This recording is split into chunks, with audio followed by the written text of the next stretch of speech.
Hello dear students, good morning. Today we'll begin with the fifth lesson, that is temperature. Okay. So what is meant by temperature? The amount of heat in the air is known as temperature. Okay. So temperature is always referred with the heat which is received from the sun. So sometimes the temperature is cold while sometimes it is hot, and that feeling of cold and heat is known as temperature. So now through the activity we will learn about the temperature. Okay. So through this activity we will learn about the area occupied by the rays. So here we require a torchlight, stand and a sheet of paper. So you require a torchlight which should be steady at one place. Okay, and two sheets which will be large enough to accommodate the entire beam of the torchlight. Now put one of the sheet on the stand in such a way that the paper will be at a 90-degree with the beam light of the torch. Okay, means it is perpendicular. Okay, now lit the torch and see the area. So now draw an outline of the area lit up by the beam and name it A. Now take the other paper and make the stand at an angle of 120 degrees such that the paper makes an angle of 120 degree with the torchlight. Now this is slanting rays. Okay. Now on the torch and see the beam of the light. Again draw an outline of the area lit up by the beam. Okay, and name it B. So what did you observe here?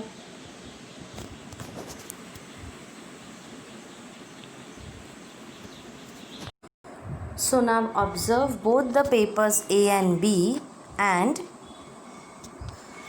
tell on which paper does the beam occupy a larger area. Yes, on the sheet B. Why does it occupy larger area?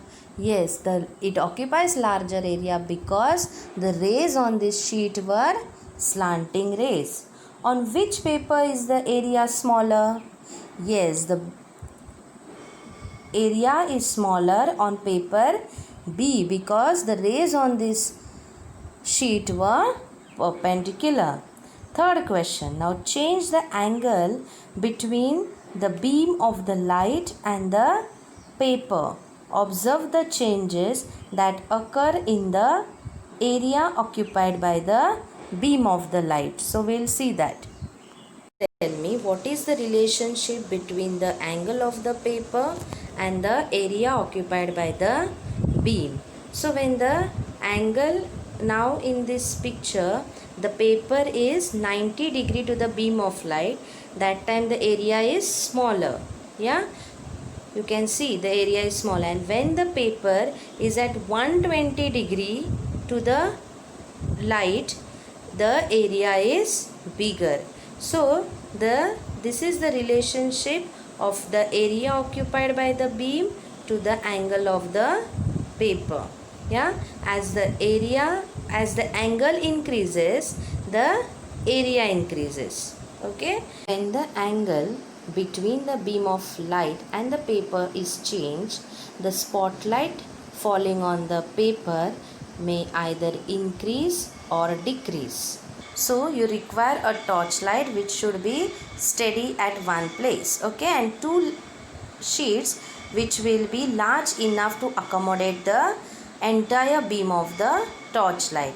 Now put one of the sheet on the stand in such a way that the paper will be at a 90-degree with the beam light of the torch. Okay, means it is perpendicular. Okay, now lit the torch and see the area.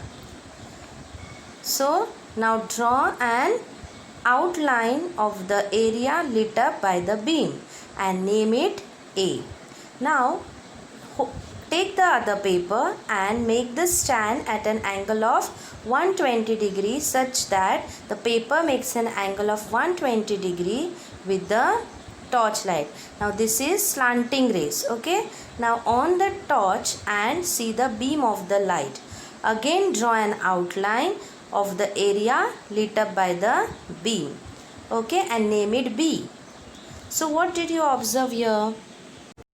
Hello dear students, good morning.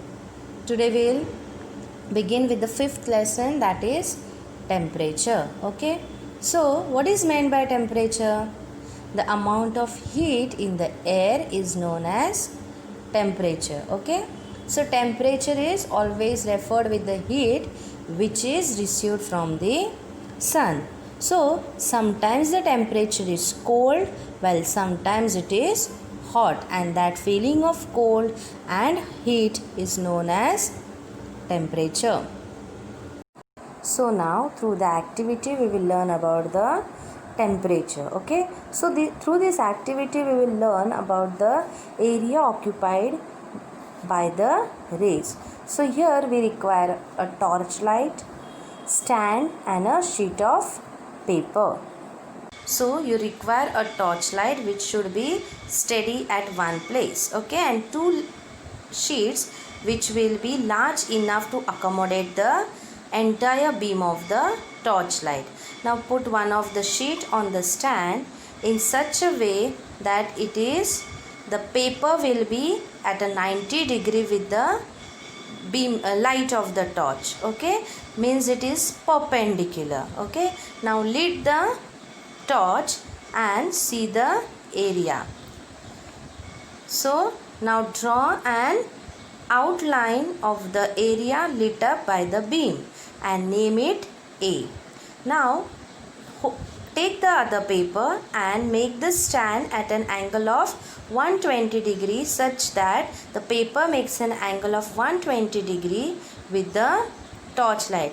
Now this is slanting rays. Okay, now on the torch and see the beam of the light. Again draw an outline of the area lit up by the beam. Okay, and name it B. So what did you observe here? So now observe both the papers A and B and tell on which paper does the beam occupy a larger area. Yes, on the sheet B. Why does it occupy larger area? Yes, it occupies larger area because the rays on this sheet were slanting rays. On which paper is the area smaller? Yes, the area is smaller on paper B because the rays on this sheet were perpendicular. Third question. Now change the angle between the beam of the light and the paper. Observe the changes that occur in the area occupied by the beam of the light. So we'll see that. When the angle between the beam of light and the paper is changed, the spotlight falling on the paper may either increase or decrease. Tell me, what is the relationship between the angle of the paper and the area occupied by the beam? So when the angle, now in this picture the paper is 90 degree to the beam of light, that time the area is smaller. Yeah, you can see the area is small, and when the paper is at 120 degree to the light, the area is bigger.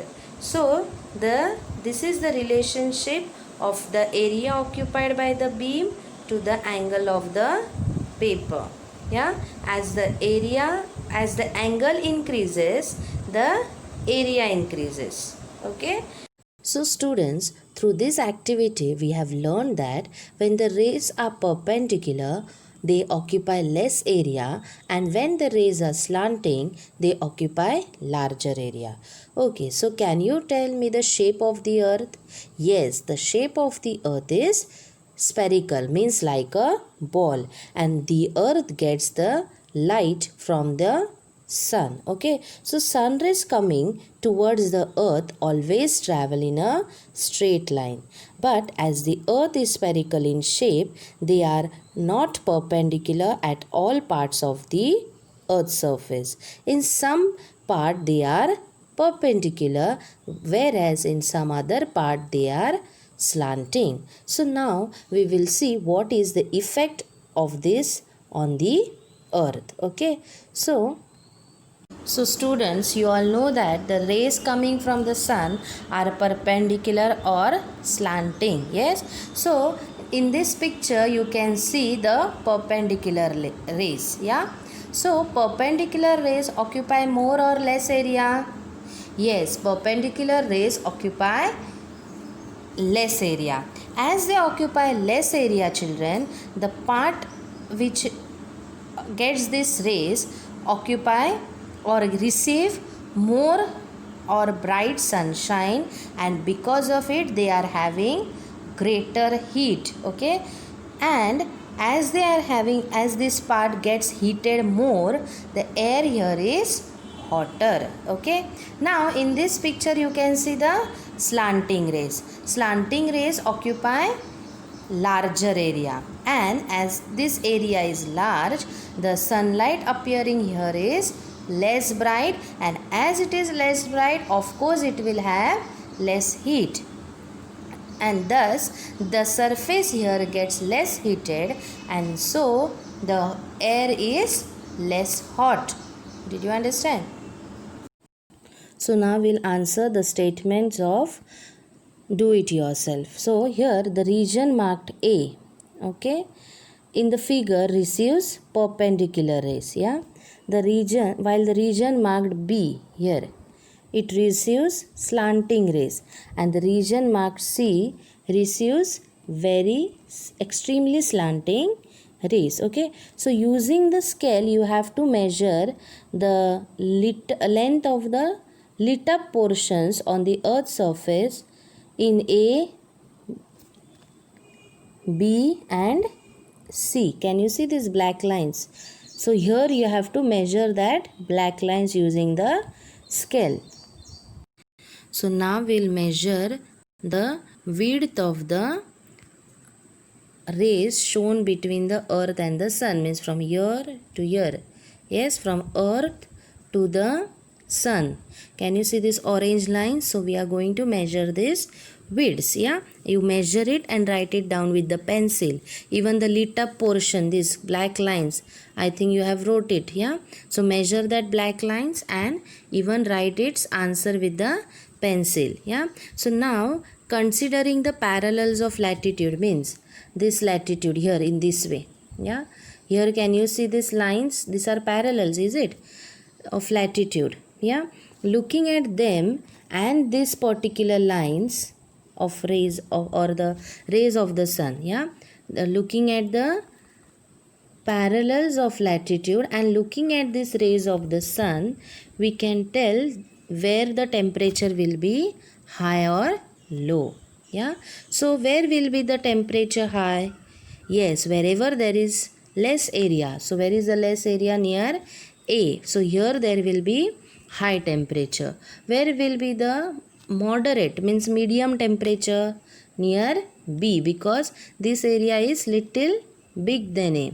And where there will be low temperature? Near C, because it is extremely slanting there. Rays are extremely slanting and area is becoming big. So there it will be low temperature. So now write these answers with pencil near the statements on page number 23.